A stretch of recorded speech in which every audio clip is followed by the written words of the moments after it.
शांति को रखने के लिए आगे बीजेपी से जुड़ो और जुड़ के वोट दो। वोट देने के बाद में अब तो आप लोगों को खूब अच्छी तरीके से पता चल गया होगा कितने लोगों को बहन नौसम चौधरी ने फांसी लगाई है, कितने लोगों को बीजेपी ने फांसी लगाई है। अगर शांति रखनी है बीजेपी में वोट डालो और अपने शांति का टाइम गुजारो, गलत कामों से बचो, सही रास्ता पर चलो, इंशाअल्लाह कोई कुछ कहने वाला नहीं है। मेरी आप लोगों से यही अपील है, यही है जो मेरे साथ मेहनत कर रही है उसका मेहनत का फल आने वाले टाइम पर जम के बढ़िया तरीके से एक एक वोट को बीजेपी का खाता में डालें और बहन नौसम चौधरी को इससे भी ज्यादा से ज्यादा वोटों से जिता के आगे भेजा। अस्सलाम वालेकुम, राम राम, जय हिंद, जय भारत। आदरणीय हमारी लाडली विधायक नौसम चौधरी जी, हमारे पंचायत समिति के प्रधान भाई मुबीन जी, मंच पे विराजमान सरपंच साथीगण, दूर दराज से आए मेरे भाई, मेरे दोस्तों, मेरे बुजुर्गों, साथियों, मैं आपको एक बात कह देना चाहता हूं। अब से पहले जब चुनाव चल रहा था 2.5 साल पहले, तो कुछ लोग मुख्तियार में बटे हुए थे निर्दलीय कैंडिडेट के साथ, कुछ कांग्रेस के लिए वोट दे रहे थे मेयों के गांव में अक्सर। लेकिन जब हम जाते थे तो लोग हमें उदाहरण भी देते थे कि यार आप या तो निर्दलीय के साथ रहो और या कांग्रेस के साथ रहना चाहिए आप लोगों को। तो हमने जो सोच समझ के निर्णय लिया है, ये लिया था कि हम नौसम चौधरी के साथ हमने वोट दिया और इसको सपोर्ट किया। लेकिन कई बार एमएलए बना करके आदमी ठगा महसूस करता है कि भाई हमने वोट का प्रयोग गलत कर दिया। लेकिन मैं आपको विश्वास दिलाता हूं कि हमारी विधायक जब कामा से नाम विधानसभा में गूंजता है तो गर्व से हमारा सीना भी चौड़ा हो जाता है। गांव-गांव और ग्राम पंचायतों में जाकर के अब तक जो विकास कार्य है उनको देखना और आगे जो समस्या है उनको अपनी नजर में उतारकर उन्हें बजट आवंटित कराना, ये पहली बार किसी विधायक को देखा है, तो वो नौसम चौधरी जी को देखा है। एमएलए आते हैं वोट के टाइम में वोट मांगने के लिए और 5 साल बाद दूसरा चुनाव जब आता है जब भी आते हैं, बीच में हमने कोई विधायक इस तरीके से आपकी समस्याओं को देखते हुए कोई नहीं देखा होगा विधायक, मेरे हिसाब से आप लोगों ने भी नहीं देखा होगा। तो मैं इसलिए आप लोगों से एक बात कहना चाहता हूं, विधायक के लिए हम एक काम बताते हैं और जैसे ही काम बताया जाता है तो हमारे हिसाब से वो अब तक 100% वो कामों को किया है। जो विश्वास आप लोगों को मीटिंगों में दिया जाता है उसको धरातल पर उतारते हैं एमएलए विधायक जो आपकी कामा के विधायक है। मैं बहुत बहुत शुक्रिया, आप लोग इतनी तादाद में आए, मेरी बात सुनी। जय हिंद, जय भारत, अस्सलाम वालेकुम। अस्सलाम वालेकुम। मैं आपको एक बात यहाँ पे एक किस्सा आप लोगों के बीच में रखना चाहती हूँ। ये जो बिल्कुल सामने आप घर देख रहे हैं, ये प्रधान जी का घर है। चलते चुनाव में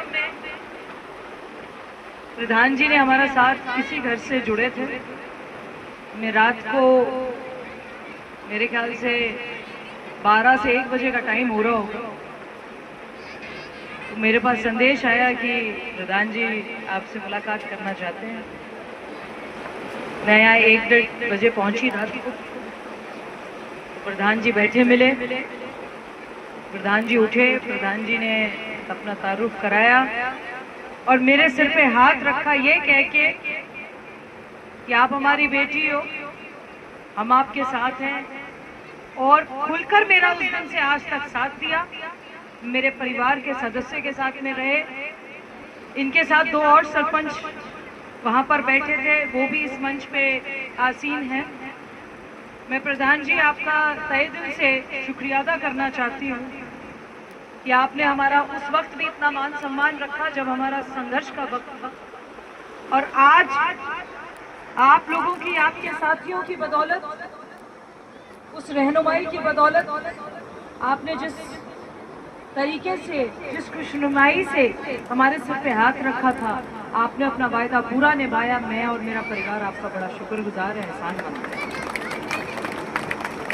अब बात रही, आपने तो हमारे सिर पे हाथ रख दिया। आप 2 और साथी और रहे थे, उसमें से एक तो आशु सरपंच है और एक मुबीन सरपंच। ये तीनों एक दिन में मुझे मिले, एक जगह बैठे मिले। इन्होंने एक जगह मेरे सिर पे हाथ रखा और उस दिन से आज तक हमारे साथ है। मैं आप सभी का इस गांव में जब भी आना होगा मेरा, तो मेरे को ये बात जरूर याद रहेगी कि जब मेरे पे चुनावी दौर को आफत का वक्त ही कहते हैं, वो आफत ही होती है एक तरह की। उस वक्त तो दुनिया का जो उस विधानसभा का हर व्यक्ति अपने आप को खुदा बताता है, वो ऐसा आफत का वक्त होता है। पर जिस उस वक्त में जिन्होंने हमारा साथ दिया है, हम उसको जब तक यहाँ पर आपके बीच में एमएलए हूँ, उनका एहसान कभी नहीं भूलेंगे। आपने मुझे एमएलए बना के वहां बिठा दिया, अब मेरा फर्ज बनता है कि मैं आपके बीच में आऊं और मेरा कोई आप पे एहसान नहीं होगा। आपने मुझे वोट दी है, मेरा मान सम्मान किया है, मेरे को इज्जत अफजाई दी है, उसका जवाब मैं, उसका सिला मैं आपको किसी जबान से नहीं दे सकती, सारी उम्र किसी कर्जे के रूप में नहीं उतार सकती। बस इतना कर सकती हूँ, उसका सिला मेरा आपके साथ कंधे से कंधा मिलाकर, आपके दुख सुख में शिरकत कर कर, आपके साथ मजबूती से खड़ा रहकर, उससे मैं अपना सिला निभा सकती हूँ। एहसान तो मैं नहीं उतार सकती, ना मैं कर्ज उतार सकती। टाइम में कार्यक्रम नहीं करें। मैंने कहा फिर विधायक का क्या फर्ज है? दफ्तर बनाए हुए हैं, 5-5 एसी लगाए हुए हैं, आराम से वो एसी चले। कोई गांव वाला दूर से 20 किलोमीटर, 40 किलोमीटर, 50 किलोमीटर किराया लगा के आपके पास आए, आपके उसको जन सुनवाई करे और आप चले जाए। मैंने कहा ये तो एक सुलह रहता है जब जनता दरबार चलता। मैंने कहा क्योंकि मैं सियासत के परिवार से नहीं आती, मेरे खानदान में कोई सियासत से जुड़ा हुआ नहीं है, आम परिवारों से आते हैं।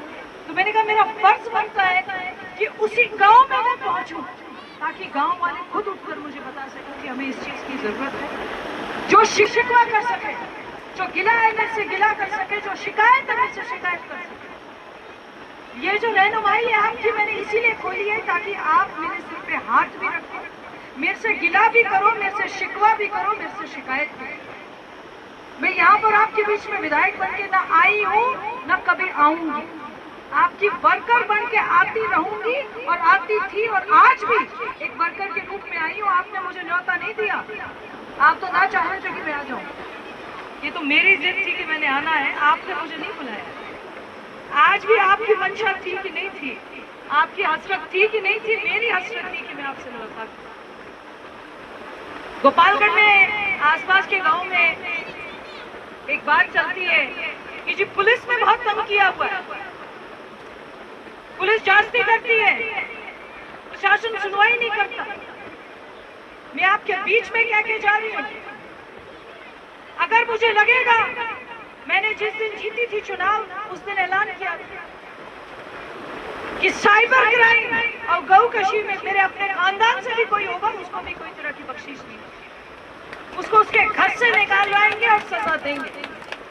पर किसी वजह से कोई गरीब आदमी, कोई मजलूम आदमी, कोई किसान का बेटा, कोई पढ़ने वाला लड़का, उसको नाजायज तरीके से अगर फंसाया जाएगा तो आप लोगों के साथ में उस पुलिसकर्मी के खिलाफ सख्त से सख्त कार्रवाई की जाएगी। चाहे उन्हें लाइन हाजिर किया जाए, चाहे उन्हें यहाँ से हटाया जाए, चाहे उनके इंटरनल कोई इंक्वायरी खोली जाए, चाहे डिपार्टमेंट के तहत कोई कार्रवाई की जाए। ऐसे पुलिस वालों को, ऐसे पुलिसकर्मियों को जो आम जनता के साथ किसी भी तरह की जास्ती कर रहे हैं, उनको बख्शा नहीं जाएगा। इसके जवाब में आपको देगा। कुछ ऐसा रहेगा कि किसी गरीब व्यक्ति के साथ, किसी मजलूम व्यक्ति के साथ, किसी के साथ जास्ती हो रही है, मैं एक विधायक के नाते भी और एक आपकी बेटी के नाते भी यहाँ आपके बीच में वादा करके जा रही हूँ, किसी के साथ जास्ती नहीं होगी।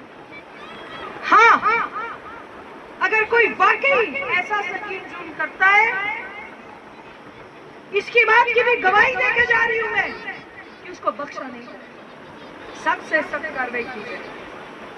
आपका और हमारा कोई अख्तियार नहीं बनता किसी की हक हलाल की कमाई पर डकैती डालने का, चोरी करने का, हराम का उठाने का हमारा कोई इख्तियार नहीं। किसी ने अपनी फसल के पैसे रखे हैं, किसी ने जोड़ के पैसे अपने घर की छत ढलाने के रखे हैं, किसी ने बहू बहन बेटी के इलाज के लिए रखे हैं, किसी ने बेटी की शादी के लिए रखे हैं। उसका किसी का क्या अख्तियार बनता है कि आपके बैंक खातों में डाका डाल के उसको ले जाए? कोई ऐसा मिलेगा उसको घर से निकाल लाएंगे, उसके खिलाफ कड़ी से कार्रवाई की जाएगी। पर हाँ, किसी गरीब आदमी के साथ, किसी मेरे बुजुर्ग के साथ, किसी मेरी माँ बहन के साथ, किसी मेरे बड़े भाई छोटे भाई किसी के साथ कोई जास्ती होगी, मैं आपको जुबान देके जा रही हूँ, मैं जास्ती नहीं होने दूंगी। उसमें आप उस मुहिम में मैं आपके साथ हूँ।